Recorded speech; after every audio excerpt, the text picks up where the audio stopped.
Today we're here talking with David Brewster, a featured artist at the gallery, and David is an artist from Halifax, Vermont. He is painting oil paint on My Tent's paper. He can talk about that if he needs to. I wanted to ask David about his style in this particular painting, which we used for the promotion of this show. And it seems to contain a lot of the elements that we find in most of the work in the show. And I'm curious about the white stripes. I'm curious about the blown up imagery. And David, what does the title mean? What is this painting about? Well, first I want to say thank you to Mitchell Giddings, to Jim and Petey for this opportunity to be in this gallery. I have to say I have been represented by a handful of galleries in the last 30 years, and it's really the first time that I have ever been embraced by such enthusiasm by two gallery directors. They're not simply merchants, they're artists, of course, and they're genuinely entertained by the quality of work that they choose to exhibit, and that means a lot to me, so thank you. Thank you for that. Yeah.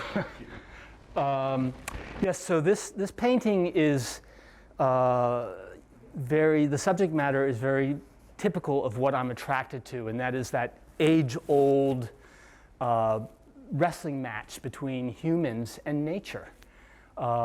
Essentially, this is a subject under the trestle bridge over the North River below Halifax, where I live, where recent floods like Irene have just tore down the river and eroded the banks and pushed enormous amounts of silt over the farmland in Coleraine, premier farmland.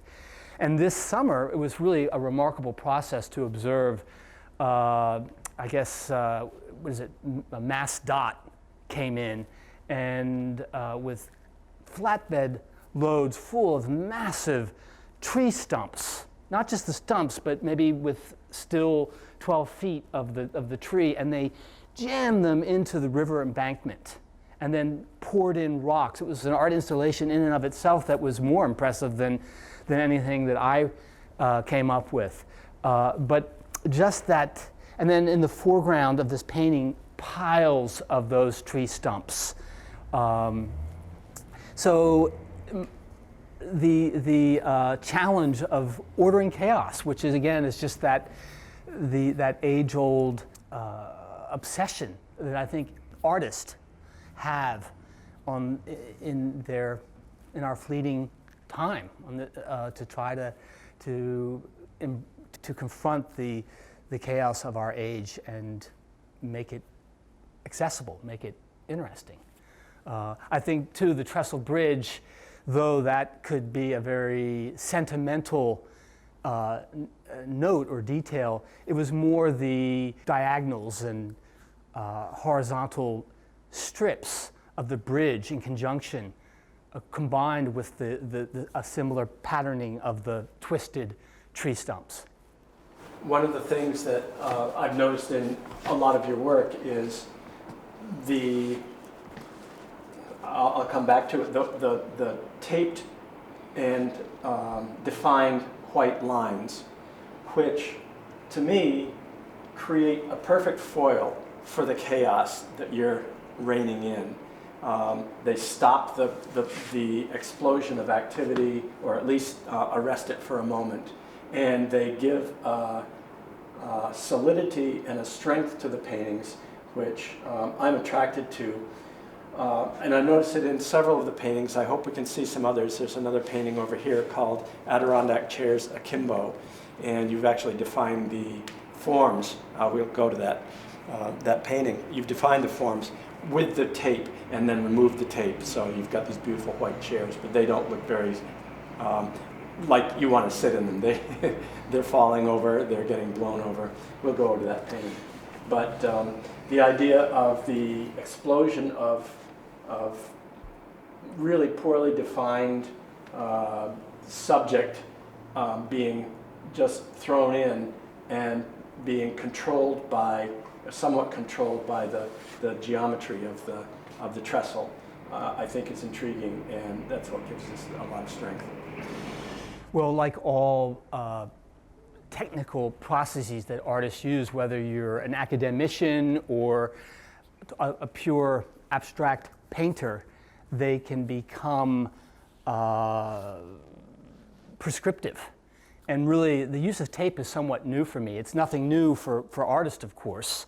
But for me, it became a enhancement of my own drawing. It's the very first thing that I have started to do in the past year or two when I commence a painting, is just take different pieces of tape and start drawing. And also because I believe that, because I love drawing, I think it's the absolute foundation of any painting, that it was a way to also preserve the white of the paper, which is a light source. And because I so quickly, as I start to develop a painting, get complex and my surfaces can get busy, it was sort of a little, it was an opportunity to preserve vast areas of the white of the paper, and then when I got too complex, I could pull it away and still have a second chance, a third chance, even a fourth chance to bring back some general areas of simplicity. Though I'm, my temperament is a frenetic and rambunctious one, and that will always be, at the same time, the excitement in my work, but also the detriment. It's always, for me, that balance between maintaining my enthusiasm for my perception of the tumult and roiling energy that we find ourselves in this world today, but also still creating a decipherable order. Let's go take a look at another painting. So this is Adirondack chairs at Kimbo, and the audience is seeing it from where we see it as we sit at the gallery. And that means we have a chance to look at this incredible landscape in the middle of the painting. It's a beautiful painting by itself. You could cut that out and be rewarded to have that beautiful painting. And then in the foreground are the chairs I was talking about, the Adirondack chairs, which in most paintings are a symbol of country bliss, where you sit and you have views of a beautiful landscape. But this one is blown up to pieces, and it's this great push-pull between chaos and the age-old view of the landscape. So, David, what is happening here? What is happening here is Emily Bronte's Wuthering Heights. I have a hard time painting in my own backyard, but this is my own backyard. And I think, like a lot of us who come to Vermont, you have a choice as a painter sometimes. Does your imagination work better in the city or in the country? And in some ways, mine definitely works better in the country, though I am attracted to urban and suburban motifs. But this is very much in sync with my own obsession with raking and pulling out rocks out of the earth, in a way combating the hard-scrabble landscape that I garden in and live in 12 months of the year.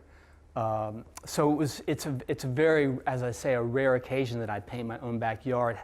However, it's a view of Haystack Mountain, which is the gateway of the Green Mountains. And from Halifax, it has its most remarkable profile. And it has an uncanny likeness to Mont Saint-Victoire, which Cézanne made a lifetime of painting. The universal pyramidal peak, and then with a long tail. So in some ways, this painting is more of an homage to Cézanne as opposed to the Adirondack chairs.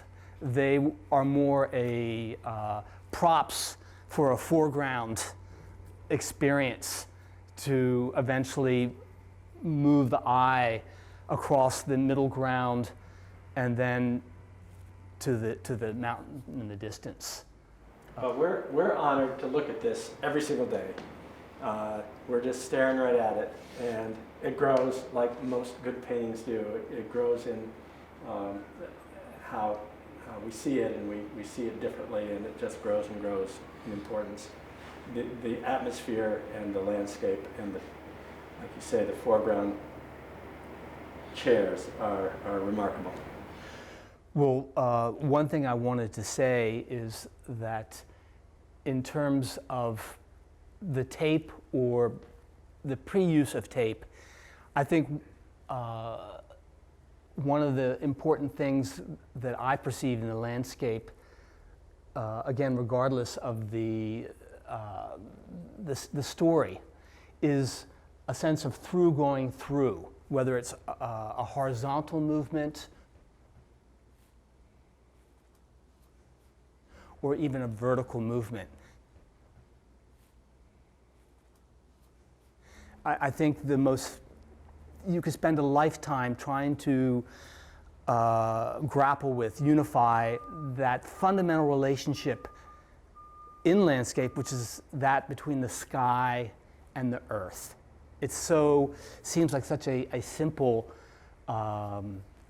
challenge, but it isn't. And these verticals, and again, this little strip, it's very subtle, but that going through movement that in a sense carries the ridge of the mountains all the way across, or even the line that defines the middle ground. Those are really key elements of drawing that attempt to construct this visual design as a whole.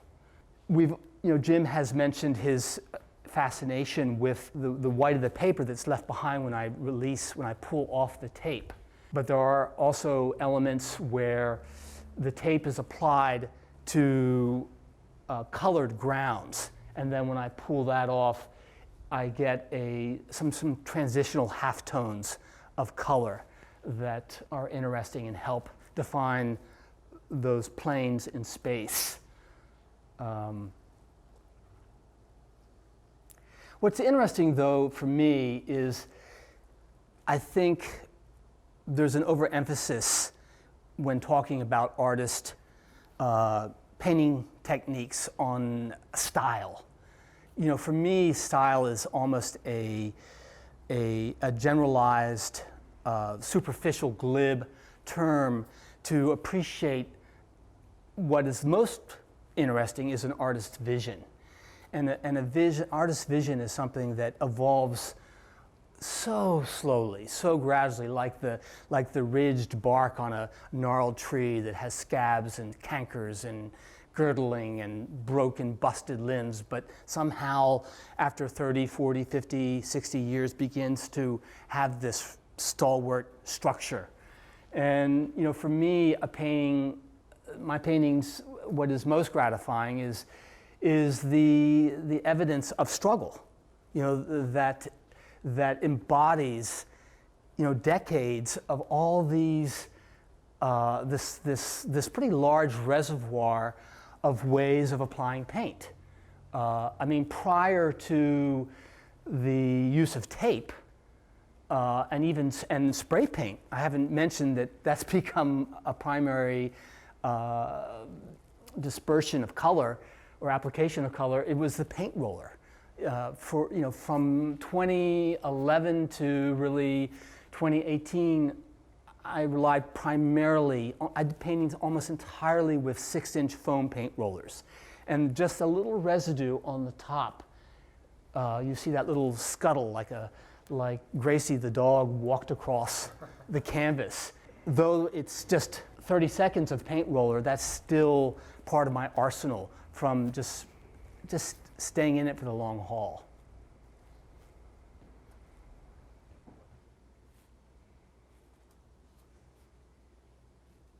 Petey and I visited David's studio many weeks ago, and this was the one I fell in love with.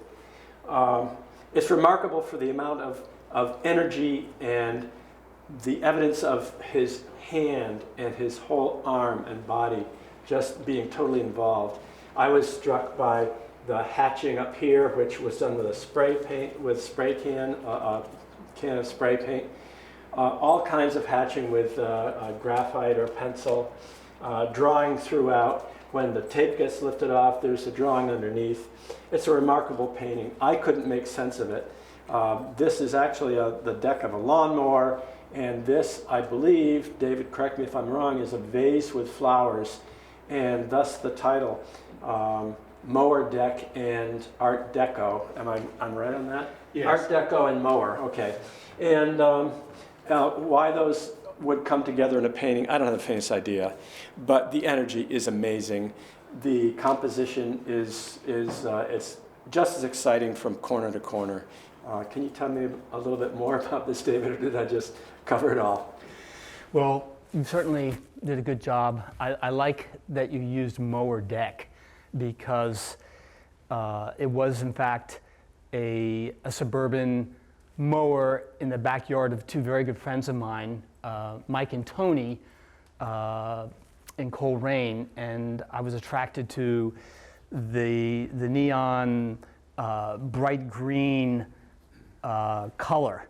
And I think, again, not for novelty's sake, but I'm, again, as I think many of us artists of all kinds try to mirror our culture as it exists today. There's something about the ever-increasing, advancing use of fluorescent colors, whether it's the orange on workmen's sweaters or now even suburban tennis skirts. In every instance, like even if you're getting on, if you're on 91 coming from Greenfield to Brattleboro, there's this really bright blue sign right along the side of the road, and that against the muted tonality of nature is just astonishing. And I'm really engaged by the challenge of trying to take these strident and synthetic colors and make them work to create a traditional idea wholeness of form and actually have an inner light that goes beyond just the seductive fluorescent green. But I like what Jim said about deck, because the deck is for me another word that describes foreground. And I really am interested in traditional aspects of creating a deep, vast sense of space. You know, moving the viewers from the foreground to the middle ground, behind, backwards, forwards, side to side, and out. You know, there needs to be an escape hatch. That vertical light of the paper is almost where the eye can get a sense of release. But going back to Mike and Tony, my friends, they actually ran a wonderful restaurant, a pizzeria called the Green Emporium in Coleraine, which abuts Halifax. And they're a marvelous couple, and they have outrageous bouquets of flowers all over their lawn, and I just grabbed this vintage vase of flowers and put it on the seat of the mower. And I was really piggybacking Chardin, you know, a master of still life painting. And I loved the accent, the punctuation of the jet black steering wheel of the riding mower. And as Jim pointed out, he was intrigued by the spiraled drawing with the spray paint. That is a leap of faith. It's a drawing risk in creating the painting that has more to do with entertaining me, to kind of set that wheel into motion, turn the machine running, than it does function as a shadow mass or a defining accent. I mean, hopefully I'm achieving both. But that is a quality that is not predetermined. It's just a good example of one's attempt to get on the other side, to make it more real than it actually is.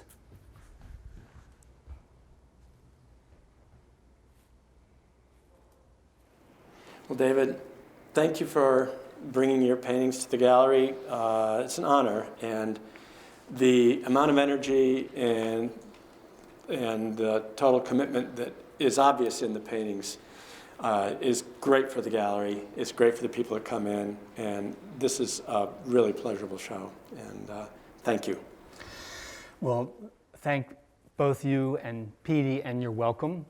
And what's most welcoming to me and gratifying is, as we all know, artists struggle with the solitude that we work in, and never more than ever, I think, in the history of humans making art have we operated in isolation, which is very different than solitude. You know, at least in solitude there can be some communion, and I see this as a welcome collaboration. And I see my art, again, less as a commodity for sale, and more as a contribution for a kind of visual education. And I think more than ever, art needs to function as an education for those that may not have the opportunity to slow down enough to look at the world as it appears. So thank you, and I hope that we can grow our collaboration and stir up others, provoke others' imagination. This is a perfect start. It's a great start. It's a beautiful show. Thank you, David. Thank you. Yeah.